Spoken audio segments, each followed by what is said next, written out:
Pak, mungkin bisa dijelaskan di kegiatan kita hari ini apa nih Pak?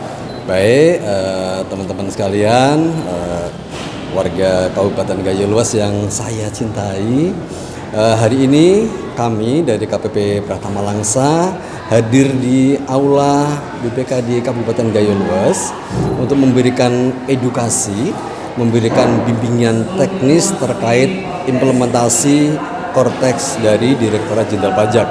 Seperti kita tahu bahwa Korteks ini sudah di-launching sejak tanggal 1 Januari 2025, di mana yang terdampak salah satunya adalah bendahara SKPK di seluruh Indonesia, termasuk bendahara-bendahara SKPK di Kabupaten Gayo Luas. Apa saja kewajiban bendahara SKPK itu, teman-teman sekalian? Kewajibannya sebetulnya ada 3. Yang pertama menghitung pajak, yang kedua menyetorkan pajak, dan yang ketiga adalah melaporkan penyetoran pajak itu. Tetapi yang selama ini sudah dilakukan oleh teman-teman bendahara itu hanya yang pertama dan kedua, hanya menghitung dan nyetor. Apakah di Gayo Luas saja? Tidak. Di seluruh Indonesia seperti itu fenomenanya. Sehingga dengan berlakunya Korteks ini, yang kewajibannya hanya baru dihitung dan disetorkan itu tidak dapat diidentifikasi sebetulnya ini jenis pajaknya apa, masa pajaknya apa, tahun pajaknya apa, menunggu proses pelaporan.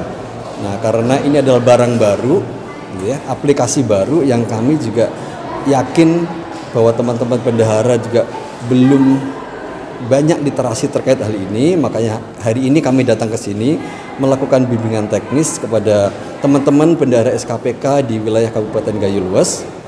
Tujuannya adalah supaya nanti teman-teman bendahara SKPK di wilayah Kabupaten Gayo Luas bisa melaporkan pajak-pajak yang telah dihitung dan disetor yang tadi itu, baik untuk SPT masa PPh pasal 21, SPT masa PPh 23 yang kita kenal dengan SPT unifikasi maupun SPT masa PPN. Sehingga diharapkan ketika nanti seluruh pajak ini sudah dilaporkan, sehingga nanti dana bagi hasil atau DBH dari pemerintah pusat bisa segera disalurkan kepada pemerintah daerah Kabupaten Gayo Luas. Untuk mekanisme pelaporan pajak itu sendiri bagaimana nanti untuk aplikasi ini Pak? Jadi nanti teman-teman akan mendapatkan BIMTEK, gitu ya, bagaimana cara melaporkan pajak tersebut. Di mana di pelaporan tersebut nanti dibutuhkan beberapa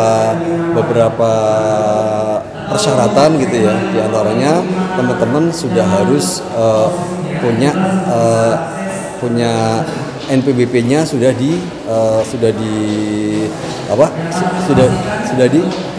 diaktifasi oleh masing-masing bendahara. Kemudian nanti teman-teman juga akan mendapatkan literasi mengenai bagaimana membuat bukti potong, ya, bagaimana membuat faktur pajak, membuat e-faktur, dan kemudian bagaimana melaporkan bukti potong dan e-faktur tersebut ke dalam SPT masa PPN maupun SPT masa unifikasi. Jadi kan pelaporan tadi kan Bapak sebutkan belum berlangsung sebenarnya seluruh Indonesia Pak. Jadi kapan mulai pastinya gitu pelaporan ini harus dilakukan oleh kabupaten? Oke, kapan harus dilaksanakan pelaporannya? Sebetulnya teman-teman sekalian, kewajiban ini dari dulu sudah ada. Hanya saja memang selama ini teman-teman bendahara merasa sudah disetor selesai kewajibannya. Seperti itu. Dan di sistem kami yang lama itu hal seperti itu masih dimungkinkan. Kenapa? Karena ketika teman-teman bendahara yang tidak lapor, itu kami harusnya menerbitkan surat tagihan pajak STP. Tapi selama ini karena ini sama plat merah, kami tidak menerbitkan, ya. Nah, dengan adanya Korteks ini mestinya per tanggal 1 Januari 2025 atau per masa pajak Januari 2025 mestinya teman-teman sekarang mau nggak mau dipaksa untuk melaporkan. Kewajibannya dari kapan? Sebetulnya dari dulu. Tapi sekarang dipaksanya sekarang nih untuk melaporkan pemotongan pajak yang telah dilakukan. Yang ikut serta di dalam kegiatan kita ini siapa saja jadi target sasaran? Ya, ini yang kita undang itu 37 SKPK dan 11 bendahara kecamatan dan 12 bendahara puskesmas. Untuk kegiatan ini itu kita bagi 2 gelombang. Untuk hari ini 30 peserta dan ditambah di bagian Badan Pengelola Keuangan untuk besok 30 peserta. Untuk mengontrol sendiri Pak dari SKPK nantinya untuk program ini seperti apa mekanismenya kalau sudah direncanakan?